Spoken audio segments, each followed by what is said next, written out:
¿Qué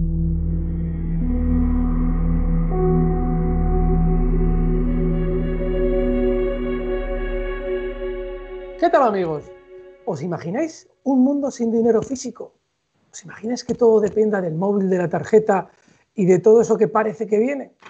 Bueno, pues hace ya tiempo que desde Camino a la Libertad veníamos comentando entre nosotros, oye, esto del dinero tenemos que un día tratarlo en profundidad.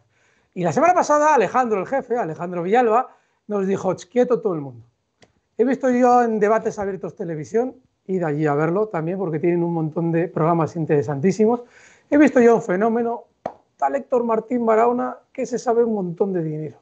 Y así es que me lo voy a traer y hacemos un día un programa con él. Digo, a ver si le interesa venir o qué. Y nada, el caso es que Alejandro se puso en contacto con Héctor y aquí lo tenemos. Antes de presentarle, os voy a volver a presentar a mi buen amigo, abogado desde Marbella, Emilio Triviño. ¿Qué tal? Buenas noches, Emilio. Buenas noches, Alberto. Un abrazo.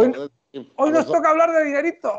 Correcto. Yo seré muy prudente con esto del dinero, así que estoy dispuesto a escuchar. ¿Qué va? Y como os hemos adelantado, tenemos con nosotros a Héctor Martín Barahona, colabora con Debates Abiertos Televisión, él es consultor, vive en Dubái y ocasionalmente lo tenemos en España y hemos querido aprovechar los días que esté aquí para poder exprimirle como un limón en sus conocimientos monetarios, del dinero. Héctor, ¿qué tal? Muy buenas noches. Hola Alberto, hola Emilio, muy buenas noches y bueno, para mí es un honor que vosotros queráis contar conmigo, así que muchas gracias por invitarme. Bueno, muchísimas gracias a ti por tomarte la molestia, el tiempo y sobre todo el querer difundir todo lo que hemos visto en el otro canal, en Debates Abiertos Televisión, que comentas que es interesantísimo y que de algún modo vamos a intentar también desarrollar en cierto modo esta noche. Cuando nos planteábamos la posibilidad de cómo introducir el tema, hay un aspecto muy importante que tú explicas de maravilla, Héctor, que es la forma en la que se crea el dinero. Yo, por mi trabajo, me toca muchas veces intentar explicar conceptos como inflación, de los que hablaremos ahora, de cómo en un momento determinado el Estado tiene una potestad quizás superlativa a la hora de emitir moneda, pero quiero que tú de algún modo nos expliques cómo es ese proceso para que nuestros amigos de Camino a la Libertad vayan, de cierto modo, haciéndose la idea de qué es lo que no se ve en los telediarios y que es muy importante conocer. Héctor. Sí, pues mira, hay básicamente dos formas actualmente de crear el dinero en el sistema en el que todos estamos acostumbrados a desenvolvernos.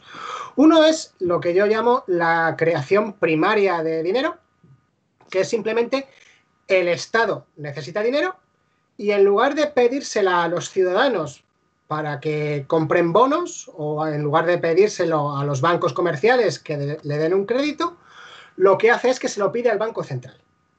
Y vale, el Banco Central... Espera que interrumpa un segundito. Cuando Héctor nos habla de los bonos, fijaos, cuando se habla de bonos, letras del tesoro, obligaciones del Estado, son simplemente unos títulos de deuda. Es decir, yo necesito dinero, ¿no? Entonces, como necesito que vosotros me deis a mi dinero, pues lo que hago es emitir ese título. En el caso de las letras del tesoro, los plazos son menores, son a 6, 9, 18 meses los que se fijen, y tú vas a ganar dinero en función de cómo lo has comprado al Estado y ese plus, ese dinero de más por el que lo vas a vender dentro del plazo fijado.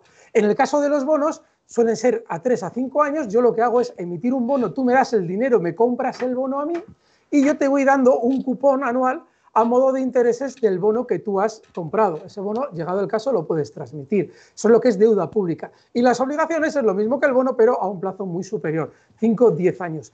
Es muy importante entender ese título porque va a ser también muy importante para entender qué es lo que el Estado va a utilizar a la hora de realizar todo este proceso. Perdona, Héctor, te he cortado. Sí, no, pues como bien estaba explicando Alberto, si ese título, ese bono o esa obligación se la compra al Estado un ciudadano normal, el Estado está adquiriendo dinero que ya estaba previamente en circulación. Ahí no estamos creando dinero. Pero si en lugar de ese título comprarlo un ciudadano, lo compra el Banco Central está poniendo en circulación nuevo dinero que antes no estaba circulando. Es decir, lo que dice es que no es que lo compre al Banco Central y el Banco Central le dé de sus arcas dinero, no, es que realiza una emisión nueva, es decir, en todo el montante de dinero se incorpora una nueva emisión que realiza ese Banco Central para comprar los títulos de deuda que le ofrece el Estado. Así es. Esa es, explicado muy resumidamente, la creación primaria de dinero. Y luego tenemos la creación secundaria, que es la creación que hacen los bancos comerciales. Por bancos comerciales entendemos el Santander, el BBV, el Santander y Bankia y poquitos más, porque ya tampoco bancos hay privados en general. Sí, sí, sí. Los bancos privados comerciales, no bancos de inversión. Sí, sí.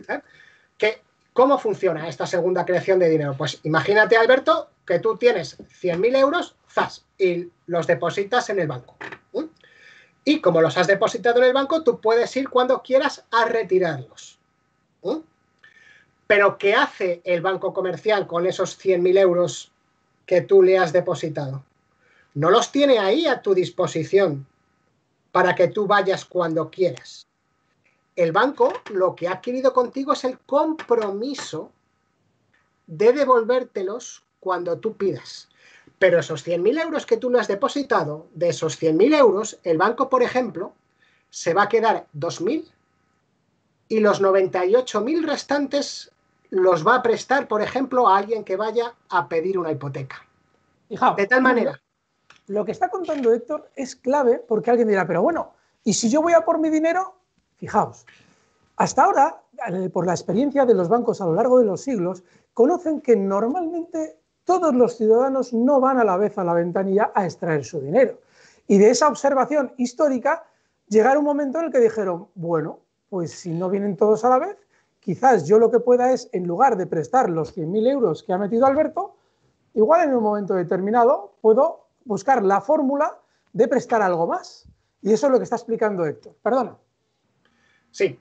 Y entonces el banco da una hipoteca a otro cliente con esos 98.000 euros de esos 100.000 que tú le has depositado. Pero entonces el banco ya no tiene esos 98.000 euros que tú le depositaste, pero sigue teniendo el compromiso de devolverte tus 100.000 si tú lo exiges. Por tanto, en circulación están los 100.000 que tú metiste, con los que tú puedes disponer de ellos a tu libre albedrío como tú quieras. Te puedes comprar un coche, 2, 3, puedes gastártelo como quieras, puedes transferirlos a quien tú quieras. Y además en la economía también están en circulación esos 98.000 euros que el banco prestó al hipotecado. Claro, que se los ha dado al vendedor del piso y el vendedor del piso puede disponer de ellos como él quiera.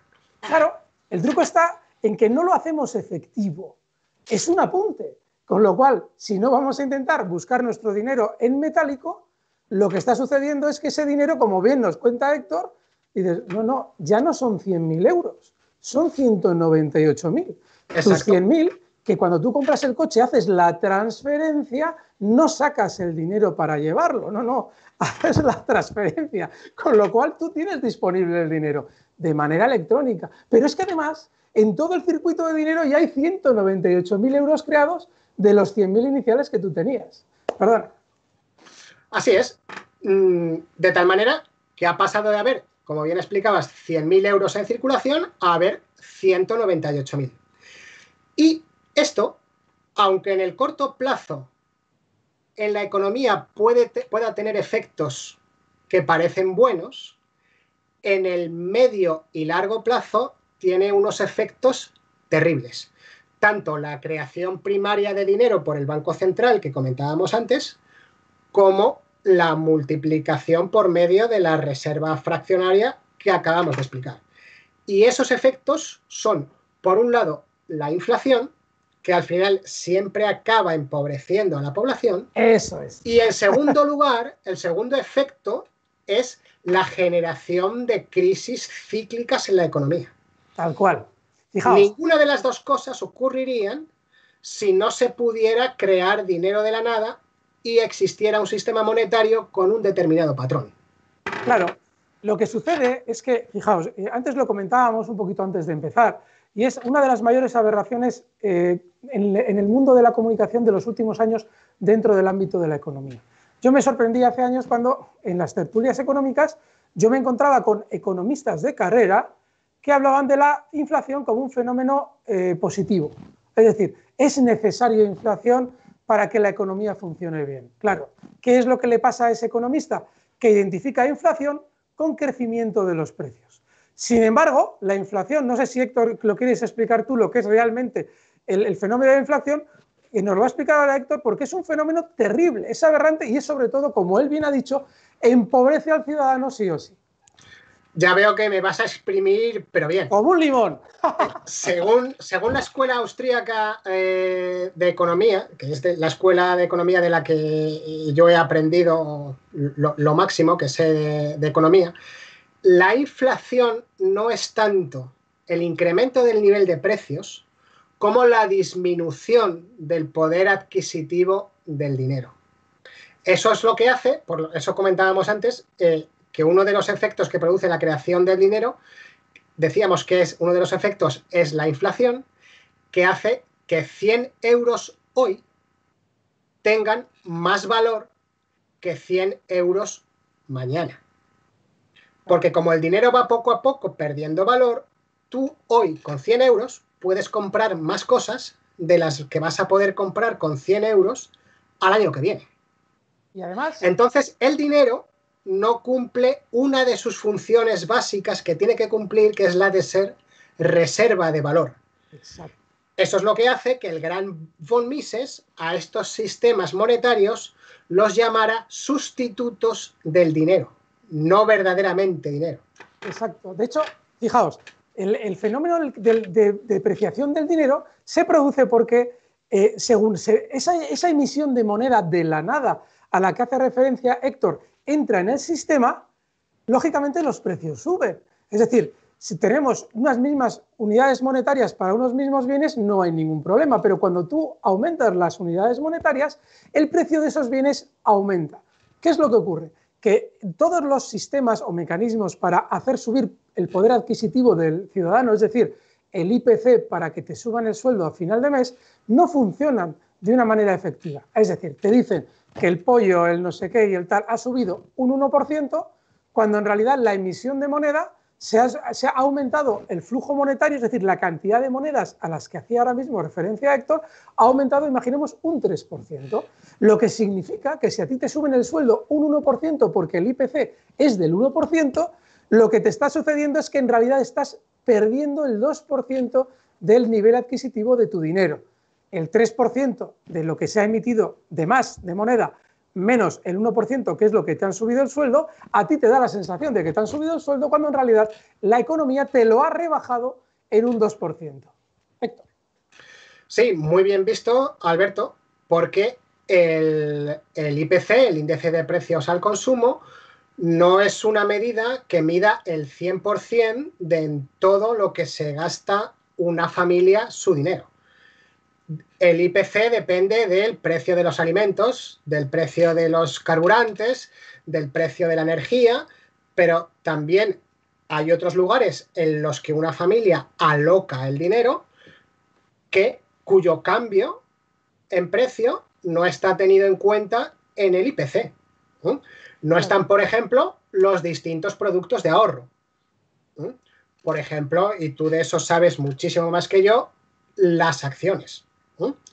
Si con una emisión de dinero el Estado está nacionalizando empresas comprando sus acciones, bien el Estado o bien el Banco Central directamente, y por lo tanto provocando artificialmente demanda y por lo tanto produciendo artificialmente la subida del precio de esos activos, ahí estamos perjudicando la economía de las familias, que si se deciden a comprar acciones de un determinado tipo, las van a comprar mucho más caras, por tanto van a poder comprar muchas menos, se van a comprar un porcentaje de esa empresa mucho menor, que si no se hubiese producido esa acción por parte del Estado o por parte del Banco Central, incrementando la masa monetaria y utilizándola en primer lugar, que es lo importante y donde se le saca ventaja, en la compra de esos activos.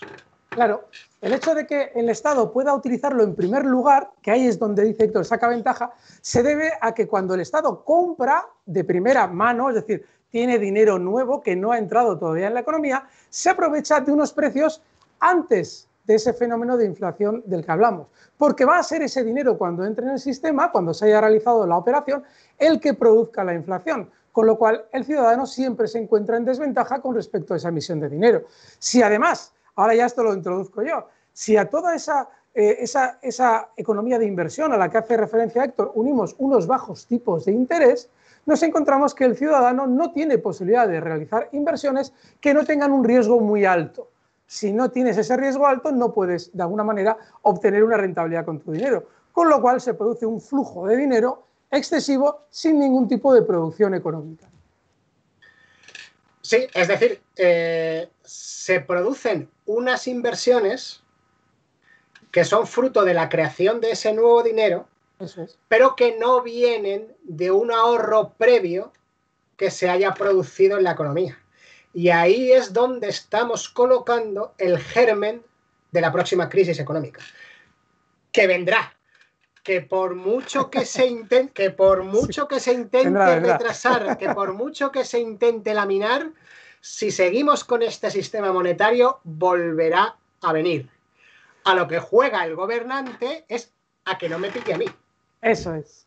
Que no me pille a mí, voy a ver si gano las siguientes elecciones antes de que se produzca. Claro, la razón por la que teníamos tanto interés en que Héctor contara esto aquí y de algún modo contar con su conocimiento más profundo financieramente a este respecto es precisamente porque en realidad este fenómeno que hemos descrito de la creación de dinero resta no solamente una capacidad adquisitiva al ciudadano, le está restando libertad, porque es un fenómeno que se está produciendo completamente al margen de él. Si os fijáis, el Estado tiene una cantidad enorme de mecanismos que cuanto más sofisticados son, más al margen se encuentra el ciudadano de ellos. Nadie explica en los telediarios la aberración que supone las inyecciones monetarias de las que oís hablar en esos mismos telediarios. De hecho, cuando tú estás en un mercado de valores, por ejemplo, te encuentras que cuando en su día Mario Draghi realizaba sus inmensas inyecciones monetarias en el sistema, el mercado lo celebraba con subidas, lo cual es una aberración. Es decir, si el dinero está perdiendo valor con cada acto de Mario Draghi, por poner Mario Draghi, ahora es Christine Lagarde, da igual. Entonces, en ningún momento podemos estar celebrando eso porque de lo que está hablando es de una economía que tiene una salud pésima. Emilio, te corto. No, yo permitidme que os haga una pregunta. ¿Y quiénes son los agentes que están al control de este proceso de empobrecimiento, que esta expresión es tuya, que te la escuché hace ya tiempo, Alberto, de este empobrecimiento permanente que vamos sufriendo la sociedad española? Yo se lo escuché. ¿Los bancos centrales? Sí, y hay una cosa más que le escuché yo a Héctor en el vídeo de Debates Abiertos. Las oligarquías financieras. Vale. Esas oligarquías financieras, tú explicabas fenomenalmente, y si quieres traerlo aquí también te lo agradeceremos, cómo es el proceso en el que un banco en un momento determinado aprovecha todo ese fenómeno para, sin poner absolutamente nada de riesgo, obtener un beneficio gratuito. Bueno, pero las oligarquías financieras, parte de las oligarquías financieras son las que están en control de eso, ¿no? Porque después de esta década que llevamos de creación monetaria, tanto en Europa como en América del Norte, el Banco Central Europeo aquí y la Reserva Federal en Estados Unidos, eso ha creado un universo de tipos de interés cero o negativos. Claro. ¿Eso qué está creando? Eso está llevando a la quiebra a las grandes familias financieras nacionales. Eso está quebrando el Banco de Santander. Eso está quebrando el Banco Bilbao Vizcaya. Eso ha quebrado el Sabadell. Eso quebró el Popular. Entonces, en control de eso están las oligarquías financieras. Ojo, vamos a ver cuáles. Las americanas, claro. Y las americanas, vamos a ver, porque... La FED. Oh, sí, ya. Pero vamos a ver. Tenemos por un lado el Banco Central Europeo, ¿no? Que está controlado fundamentalmente por Alemania, ¿verdad? Entonces, la otra pregunta es ¿quiénes son los dueños de los bancos centrales? Son los bancos de los países. Los bancos estatales. No, son los estados, cada uno proporcionalmente. Por eso decimos que en Europa principalmente está gobernado por Alemania. Eso en Europa. Pero ¿quiénes son los dueños de la Reserva Federal en Estados Unidos? Los dueños de la Reserva Federal en Estados Unidos, como bien esbozaba Alberto, son otros bancos comerciales, ¿verdad? Son otras instituciones financieras. De tal manera que no se están produciendo, hasta donde yo tengo conocimiento, en Estados Unidos, los procesos de quiebra bancaria comercial que sí se están produciendo en Europa, ¿verdad? Básicamente, y esto ya lo introduzco yo, podríamos estar viviendo un proceso de concentración bancaria en la que se están eliminando oponentes por parte de los bancos que en un momento determinado tienen el poder sobre los demás. Si tú tienes una banca acostumbrada al préstamo del dinero y el dinero empieza a valer cero, sí, la banca puede en un momento determinado hacer como se está haciendo, subir comisiones, pero eso tiene un límite. Llega un momento en el que por más sucursales que cierres, tu infraestructura es tan grande que vas a terminar cayendo, como efectivamente ha comentado ahora Héctor. Y además ha citado el Banco Popular, porque cayó. Bueno, pues el Banco Popular, esto también tendría un programa entero, pero el Banco Popular probablemente quiebra porque siendo el primero de toda la estructura de financiera española, antiguamente era un banco que venía de financiar a las empresas y de repente se pasa al negocio de las hipotecas, que no era el suyo. Pero es que, por la ley de quiebras, teóricamente un banco que cae debería responder de sus deudas o de su pasivo con los depósitos de los clientes. Y eso es algo que no se podía permitir al sistema financiero europeo. De ahí que se inventaran la famosa figura de la resolución bancaria. Muchos de nuestros oyentes seguro que han estado implicados en el problema del Banco Popular. No sé si quieres hacer alguna precisión, te veo muy pensativo, Héctor. Sí, es que me has dejado pensativo hasta qué punto un banco en una quiebra debe responder con los depósitos. Yo creo que no es exactamente así, porque los depósitos, que son activos para los ciudadanos, son pasivos para el banco. Es decir, cuando se liquida una empresa, se liquidan todos sus activos, ¿eh? Y luego sus acreedores, donde están todos los pasivos, se ponen a la cola por un determinado orden de preferencia. Entonces, como los depósitos de los clientes son un pasivo, no es eso lo que debe liquidarse, con lo que debe responderse. Debe responderse con toda la columna del activo.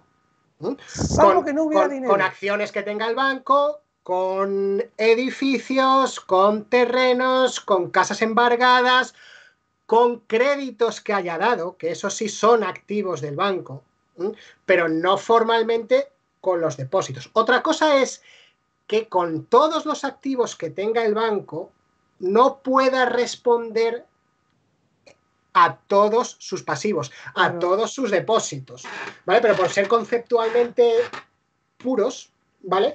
Esa es la razón de ser del Fondo de Garantía de Depósitos.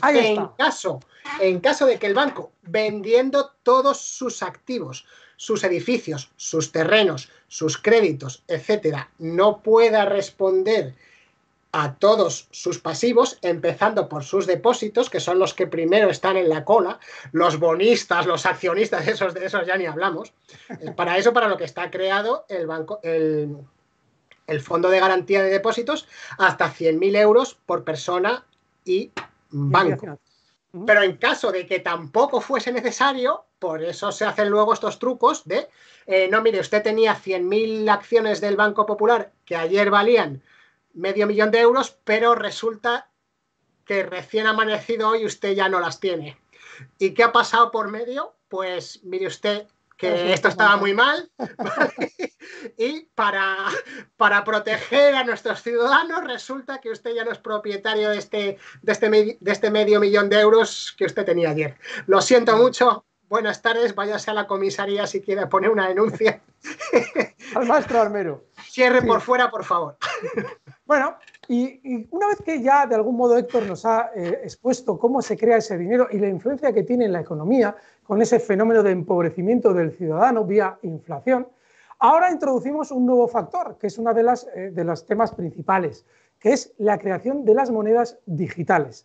Héctor, ¿qué nos puedes decir al respecto de cómo se encuentra ese fenómeno ahora mismo en nuestra economía?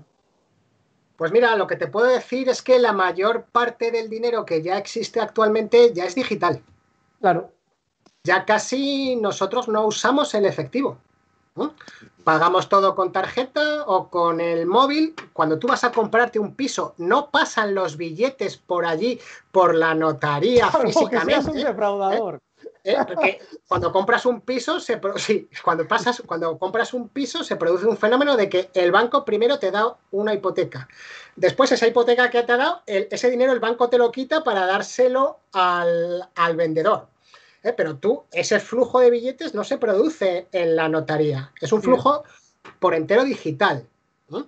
Entonces, en nuestras operaciones diarias, el tener una moneda 100% digital no tendría una gran influencia, porque ya la gran mayoría de las operaciones que hacemos ya las hacemos digitalmente.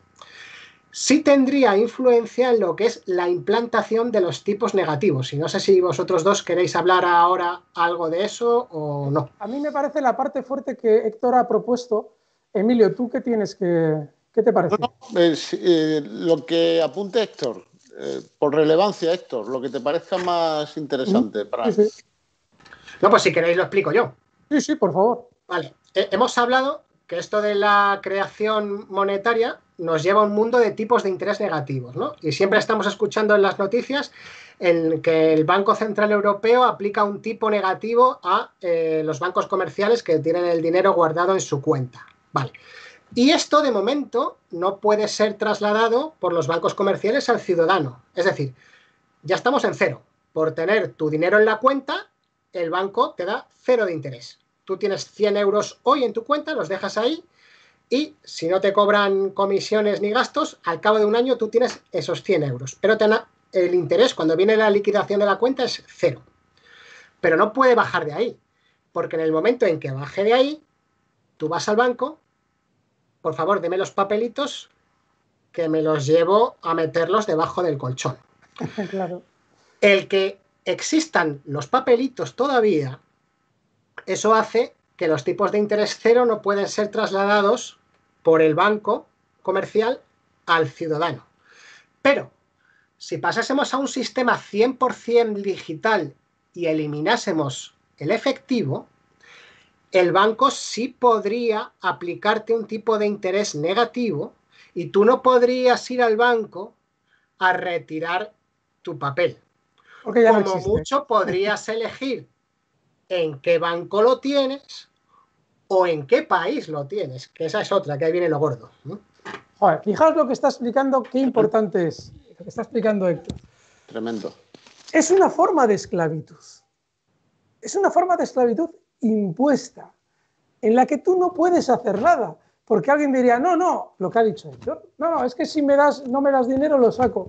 ¿Cómo lo vas a sacar si ya se ha implantado una divisa, una moneda digital que solo tiene una naturaleza digital? Hay dos aspectos más que comentaremos ahora por encima, pero el clave es ese.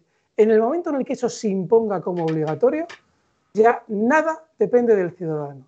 Todo depende de quien en un momento determinado esté interesado en cobrarte tanto o cuánto al respecto de los tipos de interés negativos. Es decir, te voy mermando la cantidad de dinero en función de las excusas que yo ponga, en función de lo que yo te diga que es la economía. Emilio. Sí, me gustaría preguntarle, porque es la primera vez que escucho yo este razonamiento y me parece que tiene un peso... Terrible, sí. Terrible.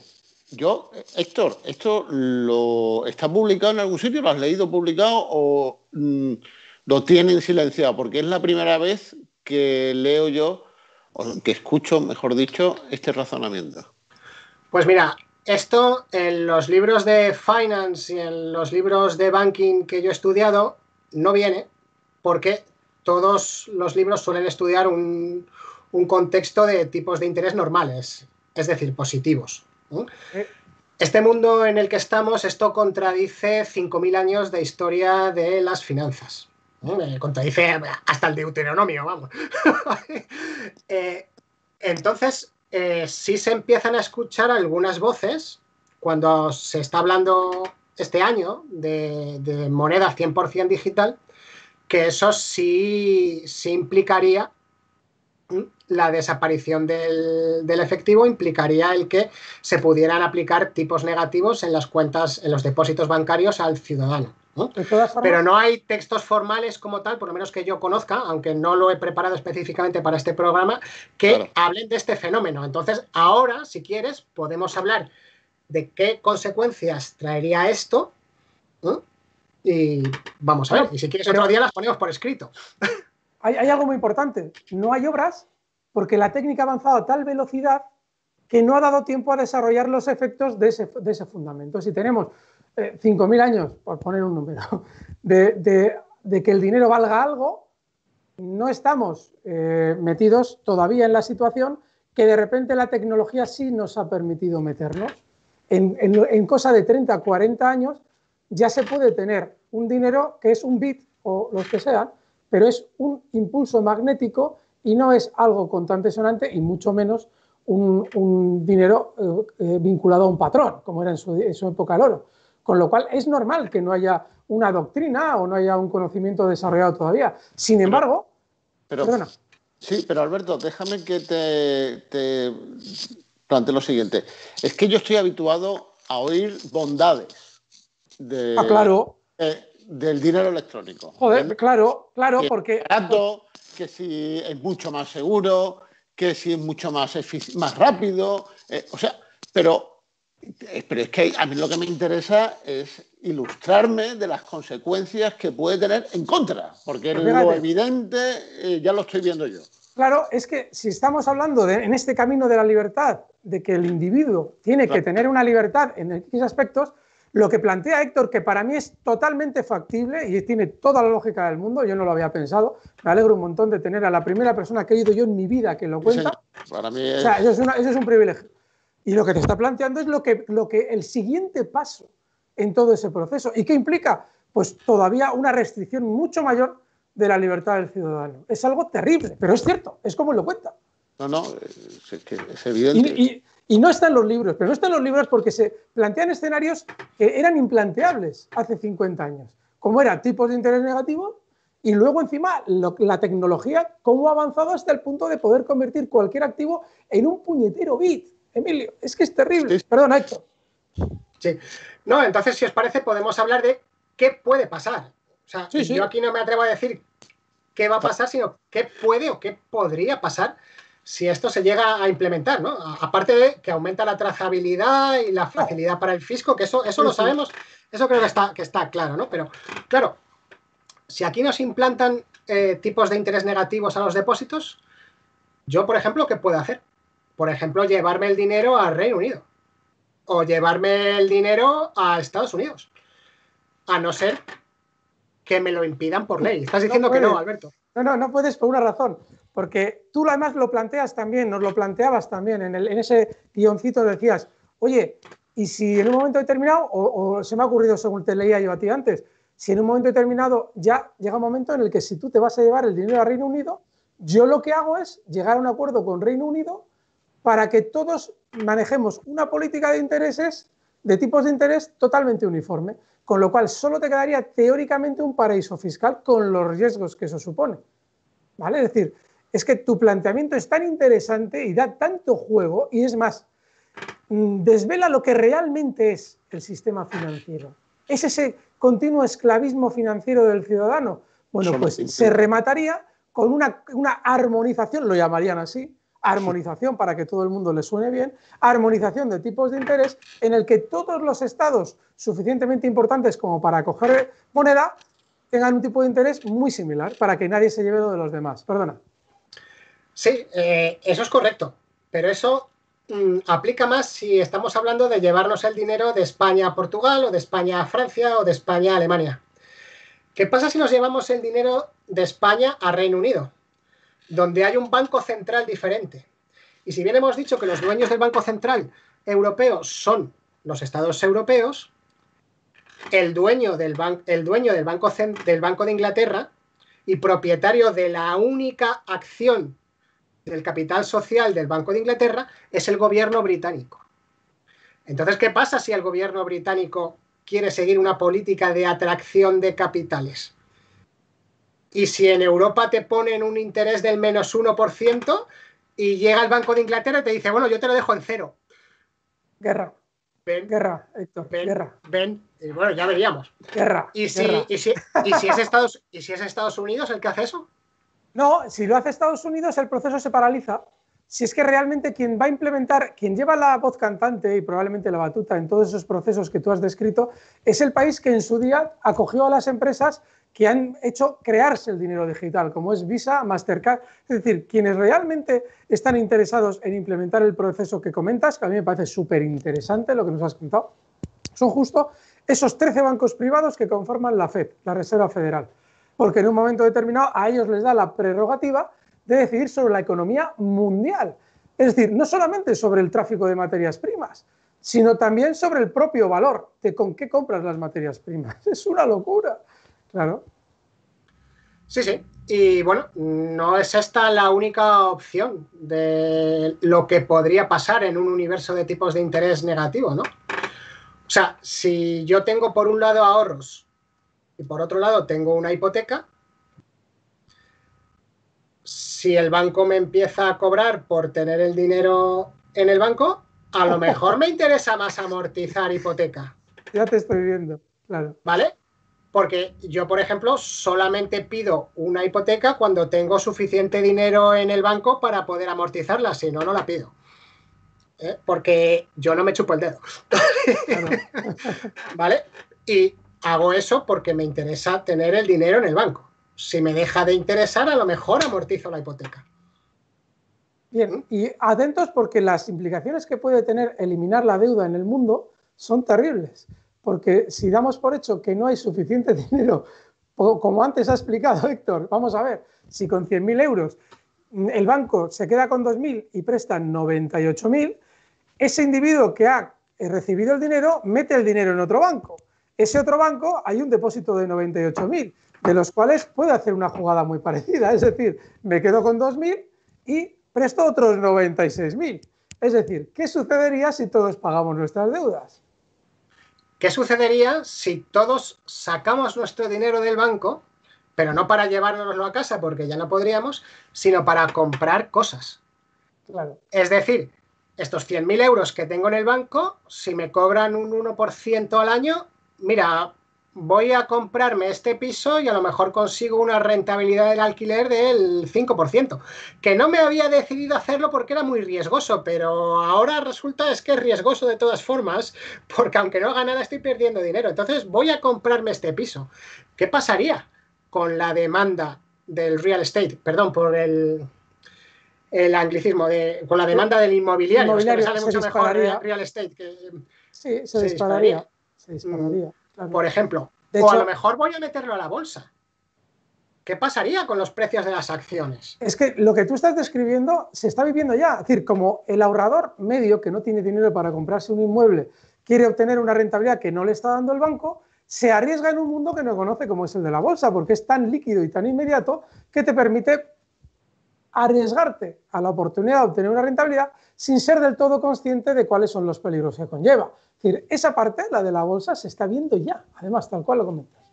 Y una pregunta, ¿y materias como metales preciosos, oro, plata, no aparecería un posible mercado potenciado por este fenómeno? Lo mismo que ha contado respecto a los inmuebles, se dispararía el precio de las materias primas. Es decir, cualquier bien al que vaya a fluir el dinero, inmediatamente sube. De hecho, sube antes de que llegue el dinero, porque en cuanto se ve ya el interés, antes de que llegue el dinero, ya sube el precio. Y eso es lo que sucedería también con las materias primas. Así es. Por ejemplo, mi portafolio de metales es 60% oro, 20% paladio, 20% plata. Qué bien. Ahí lo dejo. ¿Vale? Qué bien. como opción. Yo no voy a recomendar que la gente haga estas cosas, ¿vale? Pero sí digo que a mí me parece una buena opción y como me parece una buena opción, lo he hecho yo. Eso no significa que a lo mejor el oro pase a valer 0 el año que viene. Ojo, claro. Cada cual a su riesgo, ¿eh? Yo lo veo muy improbable. No, pero muy bien, porque de hecho, lógicamente, las materias primas son lo que son y el oro ha llegado a valer $1.900 y en 3 años caer hasta 1.200. Eso sabemos que el riesgo existe. Sin embargo, no deja de ser una de las pocas materias primas que a lo largo de los milenios siempre ha ido aumentando su precio. Con lo cual, para un ahorrador que se encuentra en la situación que ha descrito Héctor, yo creo que es una opción buenísima. Vale, perfecto. Si quieres precisarnos este fundamento, que me parece también muy interesante, que el hecho de que se digitalice una moneda no significa que en un momento determinado se cambie el sistema monetario. El fiat sigue siendo igual. No sé si quieres decir algo al respecto. Sí, vamos a ver. Nosotros hemos dicho ya que tenemos un sistema monetario que es digital al 99%, vamos a decir, ¿no? No sé exactamente, no lo he mirado, cuál es el porcentaje de papel respecto a la oferta monetaria que existe, pero por ahí irá, no irá más. ¿Vale? Entonces, tenemos un sistema digital que permite la creación monetaria primaria y secundaria que decíamos antes. Entonces, a nivel conceptual, no hay que confundir, yo creo, moneda digital con criptodivisa. Qué interesante. O con criptodivisa de emisión limitada. Estamos muy acostumbrados a hablar del Bitcoin y siempre se dice que el Bitcoin podría llegar incluso a sustituir el patrón oro porque tiene una emisión limitada, igual que el oro. Es decir, solamente va a existir una cantidad limitada de Bitcoin, no sé si son 20 millones o no me acuerdo ahora. 21, vale. Y cuando se llegue a eso, ya no se podrán generar más Bitcoins. En principio, como el oro. Hay una cantidad de oro circulando en el mundo, hay otra parte que no ha sido explotada de las minas todavía, muy despacio se alcanzará el límite y cuando se haya explotado todo el oro que hay en el planeta, esa será la cantidad máxima de oro que puede circular y fíjate, no habrá más. Héctor está introduciendo un factor muy importante porque tú, que estás igual viéndonos, dirás, bueno, pero vamos a ver, ¿hay alguna solución a todo lo que estáis planteando de que los bancos centrales emiten moneda de la nada, que eso hace que mi dinero pierda valor? Pues justo lo que acaba de decir ahora mismo Héctor, pero con un matiz, y es que en lugar de producirse una criptodivisa por manos privadas, como sucede con el Bitcoin y el blockchain, lo debería hacer el Estado con ese compromiso absolutamente intocable de limitar la producción de esa criptodivisa. De esa manera la moneda no se devaluaría, porque al no poder emitirse de una manera libre y discrecional por parte del Estado o arbitraria, tú sabes que esa moneda vale eso y ya está. Se correlacionará más o menos con la economía, pero no se puede diluir mediante una emisión inopinada de moneda como sucede con el Banco Central. Héctor. Sí, y de esa manera evitaríamos la generación primaria de dinero por parte de los bancos centrales y luego, si prohibimos la reserva fraccionaria, y se prohíbe muy fácil, oiga, usted no puede prestar el dinero de otro, usted solamente puede prestar el dinero que sea de usted. Pues de esa manera eliminaríamos tanto la creación primaria de dinero como la creación secundaria. Eliminaríamos la inflación y eliminaríamos la sucesión de la generación sucesiva de crisis económicas y crisis bancarias en la economía. ¿Cuándo se ha llevado a esto a efecto en la historia? Esto se ha llevado en el periodo que va desde la Guerra Civil Norteamericana, 1865-64 termina, hasta la Gran Guerra. La producción de oro, si ponemos que crecía a un ritmo de un 1%, la producción, el Producto Interior Bruto, crecía a un ritmo del 3%, pues más o menos los precios iban disminuyendo a 3 menos 1, 2% más o menos, y los números, según Huerta de Soto, cuadran bastante bien. Tiene sentido. Encima, justo coincide esa gran guerra, en 1914, con un año antes, qué casualidad, la creación de la Reserva Federal, el acta de la Reserva Federal. Esos bancos privados que se adueñan de la emisión de moneda en Estados Unidos.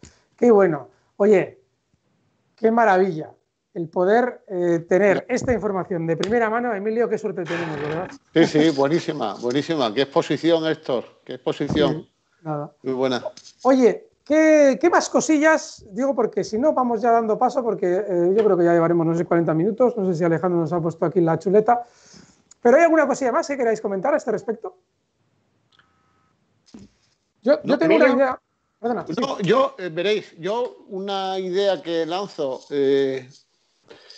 Decías tú, Héctor, que al final el político lo que pretende en estos ciclos económicos que se crean con la inflación es que no le toque a él la patata caliente, ¿no?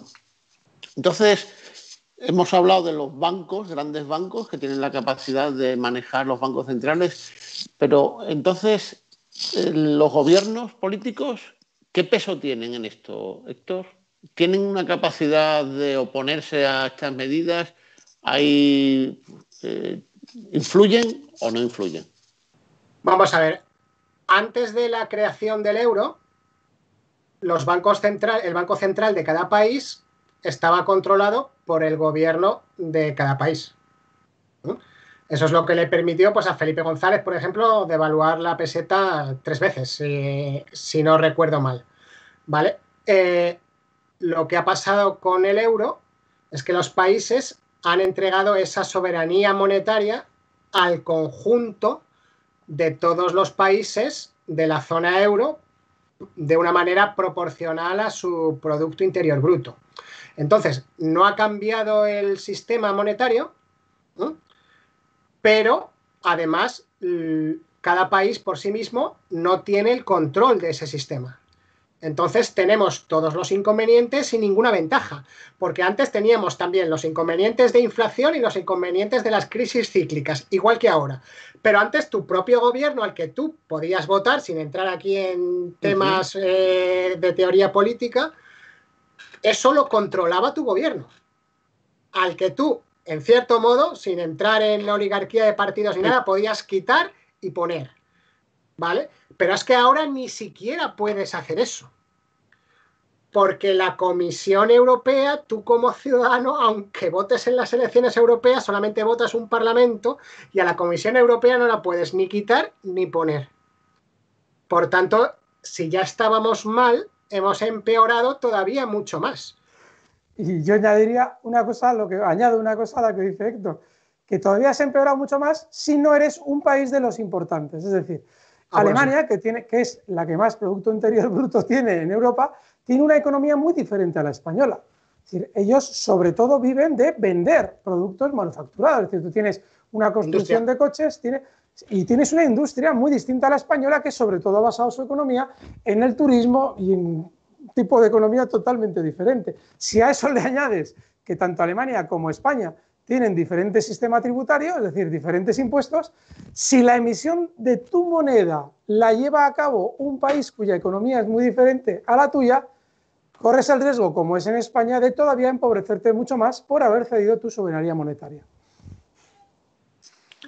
Sí, es que solamente puede haber una zona monetaria común entre economías que tengan similares necesidades monetarias. Eso es. Vamos a decir, de tal manera que si todos los países tienen la misma necesidad monetaria a la vez, pues se puede implementar la misma política. Pero si cuando el que manda tiene una necesidad monetaria cíclica que va al contrario del país pobre, entonces el país pobre está absolutamente perdido.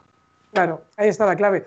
Y ojo, que alguien dirá, pero bueno, ¿qué pasa? Si limitamos ese crédito a los bancos a única y exclusivamente su dinero, si eliminamos bancos centrales, no hay crisis. Nos lo decía Héctor, decía, hombre, se acaba el ciclo como lo conocemos. ¿Por qué? Porque crisis siempre puede haber cuando hay causas sobrevenidas. Véase un desastre natural, la pandemia, una guerra, etcétera. Lo que no tiene sentido es, como nos ha comentado Héctor, que esas crisis ya estén dentro del propio sistema, es decir, se generan burbujas y depresiones de una manera propia del sistema, que es la aberración del sistema en el que vivimos. Bueno. Muy bien. Pues oye, que esto para mí es... ¿no? Ha cundido, ¿no? Pues esto es primicia, Emilio. Sí. Tenemos aquí un fenómeno que nos ha explicado lo que nos viene en cuanto la moneda digital se institucionalice. Vas a ver tú. Claro. Bueno, a ver, chicos, que si os mola lo que hemos comentado, dos cosas. Una, le dais para arriba o para abajo. Bueno, tres cosas. Le dais para arriba o para abajo. Dos, nos ponéis un comentario. Tres, os vais a Debates Abiertos Televisión, que es donde interviene Héctor con mucha frecuencia contando cosas tan interesantes como estas y todavía mucho más. O sea que ahí tenéis deberes. Y sin más nos despedimos. Héctor Martín Barahona, muchísimas gracias, que nos has hecho felices este rato, a nosotros, a Emilio y a mí, y seguro que a los oyentes. Te emplazamos para que si algún día cuadra, te damos un poquito de guerra y si te puedes conectar, nos vuelvas a dar otra clase magistral. Vale, muchas gracias. Yo encantado de colaborar con vosotros cuando me lo pidáis. Os propongo un tema, si queráis, y muy relacionado también con la actualidad, la posible venezolanización de España. ¡Qué buena! Si Venezuela tenía una fuente de generación de divisa extranjera, dólares, que era el petróleo, España tiene una análoga que es el turismo. Y en eso, ante una posible salida del euro, se podría apalancar un posible gobierno para justificar la generación de divisa extranjera y así vender una posible salida del euro. Caramba, pues tomamos nota, Alberto. Es que me acaba de tranquilizar, porque yo siempre le he dado vueltas a cómo serían los efectos de una posible salida del euro. Yo llevo despotricando de la política del euro por muchas de las cosas que ha contado hoy Héctor en todos los medios de comunicación y todo el mundo me mira raro, pero yo nunca había visto la luz al final del túnel y esa luz al final del túnel otro día nos la va a traer Héctor, o sea que estamos aquí pendientes. Ojo que esa luz al final del túnel, dependiendo de quién gobierne, puede ser una bomba nuclear. Ahí está. Vale, cuidado.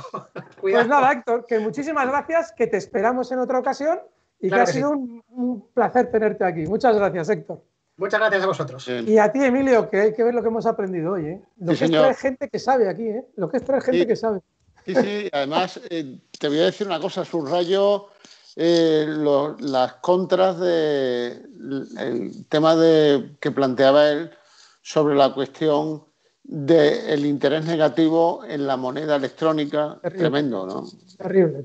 Yo no lo había pensado nunca, ¿eh? Sí que veo el efecto, sobre todo en Suecia, que ya nadie utiliza dinero, ves el efecto de esa digitalización de la moneda, pero no te das cuenta, como bien plantea Héctor, de que efectivamente cuando ellos tengan el control de todo y tú no puedas utilizar el dinero libremente, a partir de ahí te domino con los tipos de interés. Es una locura, no había caído, pero yo me siento feliz de hoy haber aprendido esto nuevo. Cualquier día lo suelto en un programa de radio, citaré a Héctor, lógicamente. Y nada, Emilio, ¿qué dices? Despedimos ya, ¿verdad? Perfectamente, con un magnífico programa, Alberto. Pues nada, señores, que Alejandro Villalba ha sido el que nos ha estado gobernando desde arriba, moviéndonos y llevando todo esto para que luego vaya a YouTube. Hemos tenido a Héctor, hemos tenido a Emilio y yo, Alberto Iturralde, encantado de estar con vosotros. Un fuerte abrazo. Un abrazo.